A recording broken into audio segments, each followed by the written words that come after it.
Listen to this. The events of Acts 23 start the end game of Paul's life that lead to his head getting cut off, which, by the way, leads to the conversion of the Roman Empire. So essentially, what Paul does from Acts 23 on is he goes, hey man, I'm willing to be the photon torpedo that goes down to the ventilation shaft of the Death Star if I can trade my life for the conversion of the Roman Emperor, which in turn might lead to the conversion of the Roman Empire. He's like, I'm willing to be that photon torpedo. You will see from Acts 23 to the end of the book, Paul intentionally does things where he could have avoided his own death, and he goes, actually, my goal is not to avoid death. My goal is to bring that guy to new life in Jesus Christ. To mix movie metaphors, I'll be the photon torpedo down the ventilation shaft of the Death Star, okay? So a couple things about this passage that are really interesting.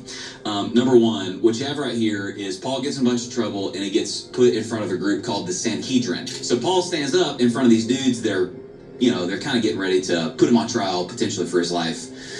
And he starts by saying, men and brothers, when typically what he would have said in a Roman judicial system is rulers and elders. This is interesting. Little fun fact, you don't notice this stuff. The reason he says men and brothers, because the Sanhedrin was made up of the Pharisees and the Sadducees, and Paul had been a Pharisee. So Paul's subtly nodding to the fact, like, hey dude, I've been on your side of the bench before. We're on the same team. So he's got a little strategy going on. Now, there's the Pharisees here, and there's the Sadducees, and there's a dude named Ananias that is the high priest at this point. Now, for our Bible nerds, this is not the Ananias from the Gospels, and it's not the Ananias from Acts 5. Josephus, Jewish historian, records this dude was super corrupt. So Paul says, hey man, you whitewashed wall. Paul's quoting Jesus, and